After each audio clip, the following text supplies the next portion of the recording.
Hi friends, very warm welcome on my YouTube channel Nikhil Mistry science learn with fun. Okay, जैसे आप सबको पता है कि अभी लॉकडाउन की सिचुएशंस चल रही है और जो भी 7th स्टैंडर्ड के स्टूडेंट थे तो वो अब मास प्रमोशन के अकॉर्डिंग 8th स्टैंडर्ड में आ गए। तो आज हम यहाँ पे डिस्कशन करेंगे 8th स्टैंडर्ड इंग्लिश मीडियम के अंदर साइंस एंड टेक्नोलॉजी सब्जेक्ट के अंदर चैप्टर नंबर 1 क्रॉप प्रोडक्शन और मैनेजमेंट के बारे में थोड़ा सा इंट्रोडक्शन आपको यहाँ पे दे दूँ। तो जो भी आपका 8th स्टैंडर्ड है वो 2 सेमेस्टर में डिवाइड होगा, सेमेस्टर 1 एंड सेमेस्टर 2। सेमेस्टर 1 में आपको आएंगे चैप्टर नंबर 1 to 9 और सेकेंड सेमेस्टर में आपको आएंगे चैप्टर नंबर 10 to 18। यहाँ पे जो भी दोनों सेमेस्टर की एग्ज़ाम होगी वो आपकी 80 मार्क्स की एग्ज़ाम होगी और जो भी 20 मार्क्स है तो वो आपको मिलेंगे स्कूल के जो भी एकेडमिक वर्क्स होते हैं, होमवर्क्स, उसके अकॉर्डिंग जो भी आपकी इंटरनल एग्ज़ाम होती है उसके अकॉर्डिंग। तो यहाँ पे एकेडमिक ईयर 2020-21 के बारे में यहाँ पे हम स्टार्ट करेंगे। तो हमारा जो भी फर्स्ट चैप्टर है तो वो फर्स्ट चैप्टर का नेम है क्रॉप प्रोडक्शन एंड मैनेजमेंट। तो फ्रेंड्स, आप ये यूट्यूब चैनल पे बने रहिए जिससे आपको जो भी इन्फो होती है वो आपको इन्फो यहाँ पे मिलती रहे। तो आज हम यहाँ पे स्टार्ट करेंगे हमारा जो भी फर्स्ट टॉपिक है। तो इंट्रोडक्शन से ही जनरली स्टार्ट होगा। तो आप सबको पता है कि 5th 6th 7th तीनों स्टैंडर्ड से आप पढ़ते हैं कि जो भी पहेली और बूझो है, ओके, वो समर वेकेशन के अंदर अपने अंकल के घर गए। ओके, कि जो अंकल फार्मर थे, फार्मिंग का वर्क करते थे। ओके, तो वहाँ जाके उन्होंने एक दिन देखा कि जो भी फार्म में यूज़ होने वाले बहुत सारे टूल्स वहाँ पे उन्होंने देखे, जैसे कि खुरपी थी, सिकल्स थी, शॉवेल, प्लग, ओके, कि जो फील्ड में यूज़ होते, क्रॉप प्रोडक्शन में यूज़ होते हैं। तो यहाँ पे आपने पहले 7th स्टैंडर्ड में ये भी पढ़ा था कि भाई जो भी लिविंग ऑर्गेनिजम्स है तो लिविंग ऑर्गेनिजम्स को ज़िंदा रहने के लिए फूड रिक्वायर्ड है, फूड चाहिए। ओके, तो हमने ऑटोट्रॉप्स के बारे में पढ़ा था कि जो भी प्लांट जैसे ऑटोट्रॉप्स है, ओके, तो वो क्लोरोफिल नाम का पिगमेंट अपनी बॉडी में रखते हैं जिसका यूज़ करके वो सनलाइट और कार्बन डाइऑक्साइड और पानी के साथ प्रोसेस करके अपना खाना खुद बनाते हैं। ओके, तो जो दूसरे एनिमल्स है जैसे कि ह्यूमन्स है, ओके, तो अब एनिमल्स है, ह्यूमन्स है, तो वो अपना खाना खुद बनाते नहीं है, वो अपने खाने, अपने फूड के लिए किसी और के ऊपर वो डिपेंडेंट रहते हैं। तो मेनली क्वेश्चन ये है कि जो भी एनिमल्स है तो वो एनिमल्स के लिए फूड आता कहाँ से है। ओके, तो सीधी बात है, यूनिवर्सल में पूरे अर्थ के ऊपर प्लांट ही ऐसा है कि जो अपना खाना खुद बनाता है, बाकी सब एनिमल अपने खाने के लिए प्लांट या तो दूसरे एनिमल के ऊपर डिपेंडेंट रहते हैं। तो यहाँ पे जो भी सीधी बात है मेनली, तो जो भी फर्स्ट ऑफ ऑल हम डिस्कशन करते हैं कि हमको फूड रिक्वायर्ड है। ओके, तो उसके अकॉर्डिंग फूड क्यों रिक्वायर्ड है। तो आप सबको पता है कि हमारी बॉडी में जितनी भी एनर्जी आती है वो फूड से आती है और वही एनर्जी का यूज़ करके हम हमारी बॉडी में जितनी भी रूटीन प्रोसेसेस होती है, जैसे कि यहाँ पे दिया है वो डाइजेशन है, रेस्पिरेशन है, एक्सक्रेशन है, रिप्रोडक्शन जैसी बहुत सारी एक्टिविटीज़ हमारी बॉडी में परफॉर्म होती है, तो उसको परफॉर्म करने के लिए एनर्जी चाहिए। ओके, तो यहाँ पे जो भी प्लांट है, एनिमल है, उन सबको भी अपनी बॉडी के वर्क के लिए जो भी एनर्जी है वो एनर्जी रिक्वायर्ड है और वो एनर्जी हमें फूड में से मिलती है। तो यहाँ पे आपको आगे जो दिया है तो उसकी हम यहाँ पे डिस्कशन करते हैं। तो आपको पता है कि भाई सीधी बात है, हम सबको फूड चाहिए, नो डाउट, ये सही बात है, लेकिन इंडिया के अंदर पॉपुलेशन सबसे ज़्यादा है। ओके, तो जितने भी नंबर ऑफ़ पीपल है तो उन सबको क्या हम फूड प्रोवाइड कर सकते हैं, उन सबको हम फूड दे सकते हैं। अगर इतनी ज़्यादा पॉपुलेशन है तो इन सब लोगों को फूड देने के लिए हमें ज़्यादा क्वांटिटी में जो भी क्रॉप है वो क्रॉप का प्रोडक्शन करना होता है। और उसके बाद जो भी हम लार्ज क्वांटिटी में क्रॉप प्रोडक्शन करते हैं, ओके, तो वो क्रॉप का रेगुलर प्रोडक्शन, उसके बाद उसका प्रॉपर मैनेजमेंट, मतलब कि ईच एंड एवरी प्लेस, हर जगह सब लोगों को उसको डिस्ट्रीब्यूट करना रहता होता है। ओके, तो ये सब रिक्वायर्ड है, नेसेसरी है। उसके बाद हम डिस्कशन करते हैं एग्रीकल्चर प्रैक्टिसेस के बारे में। तो एक स्टोरी आपको यहाँ पे येलो बॉक्स के अंदर दी है। ओके, तो 10,000 ईयर एगो जो भी ह्यूमन बीइंग था, ओके, तो वो अपने फूड के लिए या तो होम, मतलब कि शेल्टर के लिए एक जगह से दूसरी जगह वो घूमता रहता था। वो अपने खाने में रो फूड, फ्रूट्स मतलब कि कच्चे फ्रूट या तो वेजिटेबल का वो यूज़ करता था। जैसे जैसे वो डेवलप होते गया, ओके, तो वो फूड को डेवलप किया, मतलब कि कल्टीवेशन करके, ओके, फार्मिंग करके उसको वो डेवलप करता गया, जैसे कि वीट है, राइस है, ओके। और जब उसने ये एक्टिविटी स्टार्ट की तो उसको हमने एग्रीकल्चर यहाँ पे उसको बोल सकते हैं। और उसके अकॉर्डिंग एग्रीकल्चर से जो भी खाना मिलता था, जो भी क्रॉप प्रोडक्शन होता था, उसको वो रॉ मटेरियल में से यहाँ पे जो भी इजी फॉर्म होता है उसमें वो यूज़ करता है। तो यहाँ पे आपको क्रॉप की डेफिनेशन दी है। तो क्रॉप की डेफिनेशन क्या है? किसी एक ही जगह पे एक ही टाइप का जो भी प्लांट होता है, वो प्लांट को आप ज़्यादा क्वांटिटी में डेवलप करते हो, ज़्यादा क्वांटिटी में उसको आप यहाँ पे प्रोड्यूस करते हो, तो उसको आप यहाँ पे क्रॉप बोल सकते हो। एक ही टाइप का प्लांट एक ही जगह पे मोर देन वन, मतलब कि एक से ज़्यादा क्वांटिटी में आप उसको यहाँ पे डेवलप करते हो, तो उसको आप क्रॉप बोल सकते हो। फॉर एग्जाम्पल यहाँ पे दिया हुआ है, यहाँ पे वीट के क्रॉप की बात की है।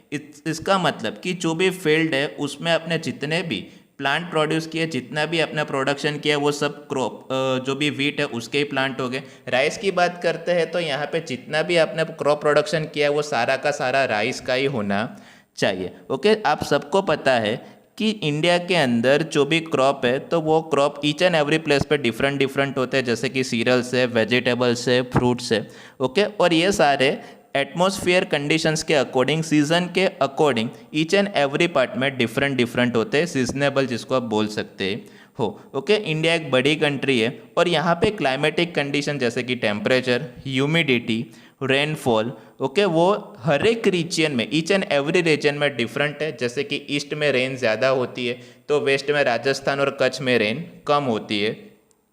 तो यहाँ पे जो भी क्लाइमेटिक कंडीशन है तो पूरे इंडिया के अंदर डिफरेंट है, ओके। और उसके अकॉर्डिंग यहाँ पे जो भी क्रॉप ग्रो होते हैं, क्रॉप प्रोडक्शन होता है, वो इंडिया के हर एक पार्ट में डिफरेंट डिफरेंट होता है। तो यहाँ पे क्लाइमेटिक कंडीशंस के अकॉर्डिंग जो भी क्रॉप्स है तो क्रॉप को हमने दो ग्रुप में डिवाइड किया है, जिसमें फर्स्ट ग्रुप है खरीफ क्रॉप की जो मेनली मानसून सीजन में डेवलप किया जाता है। सेकंड वन है रबी क्रॉप की जिसको विंटर सीजन में डेवलप किया जाता है। और थर्ड वन की जो आपकी टेक्स्ट बुक में और आपके सिलेबस में इंक्लूडिंग नहीं है, इन्वॉल्व नहीं है, फिर भी हम यहाँ पे लर्न करेंगे, तो उसका नाम है जायद क्रॉप, ओके, कि जो समर सीजन में डेवलप किया जाता है। तो ये जो जायद क्रॉप है वो आपकी जस्ट एंड ओनली इन्फॉर्मेशन के लिए है, वो एग्जाम में आपको पूछा जाएगा नहीं। तो हम यहाँ पे पहले टॉपिक की बात करते हैं शॉर्ट नोट के फॉर्म में, तो वो है right a short note on the kharif crop. 2 mark के क्वेश्चन में आपको आएगा। तो ऐसे क्रॉप्स की जो मेनली आप रेनी सीजन में, मानसून सीजन में आप उसको डेवलप करते हो, तो उसको आप खरीफ क्रॉप बोल सकते हो। और एग्जाम में आपको पूछा जाता है कि what is the timing of the kharif crop. तो यहाँ पे जो भी उसका टाइम पीरियड है वो जून मंथ से लेकर सितंबर मंथ तक होता है। और खरीफ क्रॉप के एग्जांपल्स आपको यहाँ पे दिए हुए, पेडी, मेज, सोयाबीन, ग्राउंड नट, कॉटन, ये सारे खरीफ क्रॉप के एग्जाम्पल है। सेकेंड क्वेश्चन है right a short note on the rabi crops.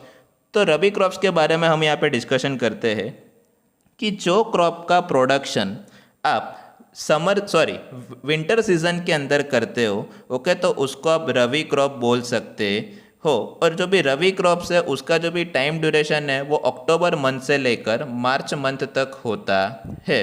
और यहाँ पे रबी क्रॉप्स के एग्जांपल भी आपको दिए हुए, जैसे कि वीट है, ग्राम, पी, मस्टर्ड और लिनसीड, ये सारे रबी क्रॉप के एग्जांपल है। उसके बाद हम यहाँ पे डिस्कशन करते हैं जायद क्रॉप के बारे में, ओके। तो जो भी जायद crop, right A short note on the जायद क्रॉप।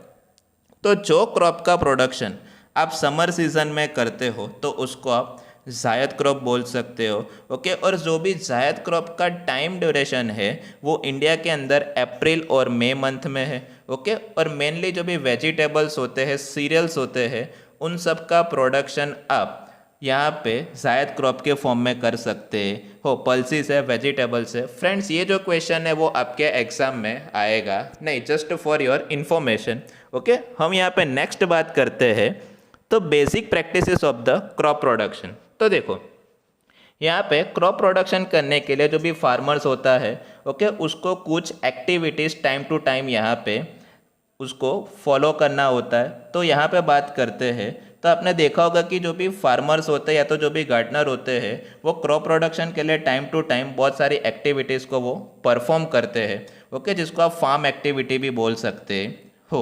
ओके, तो आपको भी पता होगा कि आपके घर में कोई प्लांट है तो उसको टाइम टू टाइम कुछ एक्टिविटीज़ जैसे कि मैनर डालना, पानी डालना, उसको सनलाइट के सामने रखना, ऐसी एक्टिविटीज़ आपको परफॉर्म करनी होती है। तो यहाँ पे जो एक्टिविटी है तो वो कौन कौन सी एक्टिविटी आप परफॉर्म करते हो एग्रीकल्चर में, तो उसके बारे में हमें डीप में यहाँ पे डिस्कस करना है। तो यहाँ पे ये स्लाइड में आपको वेरियस एग्रीकल्चर प्रैक्टिसेस का लिस्ट दिया हुआ है, जिसमें फर्स्ट ऑफ ऑल है प्रिपरेशन ऑफ सॉइल, मतलब कि सॉइल को प्रिपेयर करना, सॉफ्ट बनाना, ओके, एग्रीकल्चर के लिए रेडी करना। सेकेंड वन है शोइंग, मतलब कि जो भी सीड्स है वो सीड्स को डालना। थर्ड वन है adding a manure and the fertiliser, manure का मतलब होता है काउ डंग में से जो बनाते हो आप वो, और फर्टिलाइजर मतलब कि केमिकल। फोर्थ वन है इरिगेशन, मतलब कि जो भी प्लांट होता है, जो भी आप क्रॉप प्रोडक्शन करते हो उसको पानी देने का, जिसको आप बोल सकते हो इरिगेशन। तो ये जो सारे स्टेप्स है, ओके। अगर फिफ्थ स्टेप की हम बात करते हैं तो प्रोटेक्टिंग फ्रॉम वीड्स, मतलब कि प्लांट के साथ जो भी अनवांटेड छोटे छोटे प्लांट्स डेवलप होते हैं उससे प्रोटेक्शन देना मेन प्लांट को। सिक्स्थ वन है हार्वेस्टिंग, मतलब कि जब भी प्लांट या तो क्रॉप रेडी हो जाता है उसको कट करना और उसमें से जो भी राइस और वो सब होता है उसको सेपरेट करना। और सेवन्थ वन है स्टोरेज, मतलब कि जो भी क्रॉप आपने डेवलप किया है उसको लॉन्ग टाइम तक स्टोर करने के लिए स्टोरेज, तो उसके बारे में भी यहाँ पे डिस्कस करना है। ये सारी एग्रीकल्चर एक्टिविटीज़ है कि जब आप क्रॉप प्रोडक्शन करते हो तब सारी ये प्रैक्टिसेस यूज़ होती है। तो यहाँ पे प्रिपरेशन ऑफ सॉइल की हम डिस्कशन करते हैं। तो देखो, तो फर्स्ट ऑफ ऑल आपका जो भी स्टेप है, कोई भी क्रॉप आप डेवलप करते हो उससे पहले जो भी सॉइल होती है उसको आपको सबसे पहले प्रिपेयर करना होता है। ओके, सबसे मोस्ट इम्पोर्टेंट टास्क है एग्रीकल्चर एक्टिविटीज़ के अंदर, जिसकी वजह से जो भी सॉइल होती है वो सॉफ्ट एंड लूज होती है। जब सॉइल सॉफ्ट एंड लूज हो जाती है, जिसकी वजह से जो भी प्लांट के रूट्स है वो इजीली सॉइल के अंदर डेवलप हो सकते हैं। और जो भी सॉइल जब लूज होती है, जिसकी वजह से जो भी प्लांट के रूट्स होते हैं उसको ब्रीदिंग में हेल्प मिलती है, वो इजीली ब्रीदिंग कर सकते हैं, जिसकी वजह से जो भी गैस होते हैं वो इजीली इनसाइड एंड आउटसाइड यहाँ पे ट्रांसफ़र हो सकते हैं। यहाँ पे जो भी सॉइल है तो सॉइल को आप लूज़ करते हो, जिसकी वजह से ब्रीदिंग में इजीली होता है प्लांट के लिए। ओके, तो रूट्स वो ब्रीदिंग करने में आपको हेल्प करते हैं, इसके लिए सॉइल को लूज़ किया जाता है। उसके बाद यहाँ पे बात करते हैं, तो जो भी आपने सॉइल को लूज़ किया है इसकी वजह से वो सॉइल के अंदर जो भी अर्थवॉर्म और माइक्रो ऑर्गेनिजम्स अवेलेबल होते हैं उसको भी न्यूट्रिशंस मिलता है, वो सॉइल को और सॉफ्ट बनाते हैं। ओके, क्योंकि जो भी अर्थवॉर्म और माइक्रो ऑर्गेनिजम्स है उसको फार्मर का फ्रेंड माना जाता है। ओके, कि जो सॉइल को लूज तो बनाते हैं, साथ में सॉइल के अंदर जो भी ह्यूमस मतलब कि मैनर्स होते हैं वो यहाँ पे ऐड करते रहते हैं, उसको न्यूट्रिशंस यहाँ पे देते हैं। तो नेक्स्ट हम यहाँ पे डिस्कशन करते हैं सॉइल को प्रिपेयर करने के नेक्स्ट स्टेप में। तो देखो, आप सबने पढ़ा था प्रीवियस स्टैंडर्ड के अंदर कि जो भी सॉइल है, सॉइल के अंदर मिनरल्स होते हैं, वाटर होता है, एयर और कुछ लिविंग ऑर्गेनिजम्स की सॉइल के अंदर रहते हैं। तो जो भी आपको पता है कि जो भी डेड प्लांट या तो एनिमल जब डिकम्पोज हो जाते हैं तो वो सॉइल के अंदर चले जाते हैं और सॉइल को वो ह्यूमस प्रोवाइड करते हैं। ओके, और यहाँ पे बहुत सारे न्यूट्रिशंस मेनली डेड ऑर्गेनिजम्स में से ही सॉइल के अंदर फ्री होते हैं, सॉइल को मिलते हैं। ओके, और वही न्यूट्रिशंस को एब्सॉर्ब करके जो भी प्लांट होते हैं वो फिर से डेवलप होते हैं। तो आपको पता है कि कुछ सेंटीमीटर्स तक जो भी सॉइल होती है उसका टॉप लेयर यहाँ पे होता है, और टॉप लेयर में जो भी प्लांट होता है उसका जो भी ग्रोथ इजीली होता है। तो हमको सॉइल को यहाँ पे टर्निंग करना है, मतलब कि अप एंड डाउन करना है, सॉइल को लूज बनाना है, सॉफ्ट बनाना है, जिससे न्यूट्रिशंस वाला जो भी लेयर होता है वो अपसाइड रहे और प्लांट को ईजिली न्यूट्रिशंस यहाँ पे मिलते रहे। ओके, तो ये जो टर्निंग और लूजिंग प्रोसेस है वो सबसे इम्पोर्टेंट है क्रॉप कल्टीवेशन के लिए। ओके, मेनली इम्पोर्टेंस इसलिए है कि जो न्यूट्रिशंस का जो भी लेयर होता है वो टॉप लेयर के लिए, टॉप लेयर में ही होता है, जो भी क्रॉप होता है उसके लिए सबसे बेस्ट माना जाता है। तो उसके लिए यहाँ पे टीलिंग या तो प्लगिंग के डिफाइन दी है। तो ये जो प्रोसेस है कि जिसके अंदर आप सॉइल को टर्निंग या तो लूज़ करते हो। ओके, तो जिसको आप क्या बोल सकते हो, स्टीलिंग या तो प्लगिंग बोल सकते हो। और ये जो एक्टिविटी है तो वो आप प्लग के थ्रू करते हो, जिससे सॉइल अप एंड डाउन भी होती है और साथ में जो भी सॉइल के जो भी डम्स होते हैं वो भी एकदम सॉफ्ट फॉर्म में आ जाते हैं, बड़े फॉर्म में से छोटे फॉर्म में वो कन्वर्ट हो जाते हैं। तो यहाँ पे जो एक्टिविटी आप परफॉर्म करते हो वो प्लग के थ्रू होता है, ओके। और जो भी प्लग होता है वो मेनली वुड या तो आयरन का बनता है। पहले के टाइम में जो यूज़ होता था वो वुड का है, और अभी के टाइम में जो यूज़ होता है कि जो ट्रैक्टर के पीछे आप लगाते हो वो आयरन का होता है। जब आप प्लगिंग करते हो, ओके, तो तब सॉइल ड्राई होती है, तो प्लगिंग करने से पहले आपको सॉइल के अंदर पानी ऐड करना होता है, जिससे सॉइल सॉफ्ट हो जाती है और प्लगिंग इजीली होता है।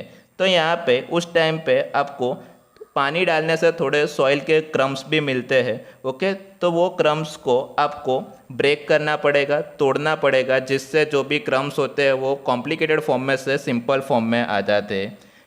और उस टाइम पे अगर आपकी सॉइल एक लेवल में नहीं है, ओके, तो आपको उसको फर्स्ट ऑफ ऑल यहाँ पे लेवल में लाना पड़ेगा, ओके, जिससे इरिगेशन मतलब कि पानी देने में आपको कोई प्रॉब्लम ना हो, ओके। तो यहाँ पे जो भी सॉइल है वो सॉइल को लेवल में लाने का वर्क लेवलर के थ्रू किया जाता है। तो ये भी आपका वन टाइप ऑफ टूल्स या तो इंस्ट्रूमेंट है कि जो क्रॉप प्रोडक्शन में यूज़ होता है, ओके। तो लेवलर के थ्रू आप सॉइल का लेवल करते हो, और उसी टाइम पे आप उसके अंदर टीलिंग के टाइम पे थोड़ा बहुत आप मैनर भी सॉइल के अंदर ऐड कर सकते हो, जिससे सॉइल के अंदर न्यूट्रिशंस अवेलेबल हो और इजीली वो सॉइल के पार्टिकल के साथ मिक्स हो जाते हैं, जिससे सॉइल के अंदर ह्यूमस क्रिएट होता है और वो सबसे ज़्यादा न्यूट्रिशंस प्रोवाइड करने का वर्क करता है, जिससे जो भी आपकी सॉइल है वो भी मॉइस्चर हो जाती है, ओके, जिसके अंदर न्यूट्रिशंस की क्वांटिटी बढ़ जाती है, और सॉइल की जो भी फर्टिलिटी होती है वो फर्टिलिटी भी बढ़ जाती है। तो फ्रेंड्स, यहाँ पे जो भी हमारा वीडियो है वो आज यहाँ पे ख़त्म होता है। If you like this video, please comment on my videos, share your friend to maximum, subscribe my YouTube channel Nikhil Mistry science, okay. Next part में हम आगे यहाँ से कंटिन्यू करेंगे। Thanks for watching. Stay home, safe home. Goodbye.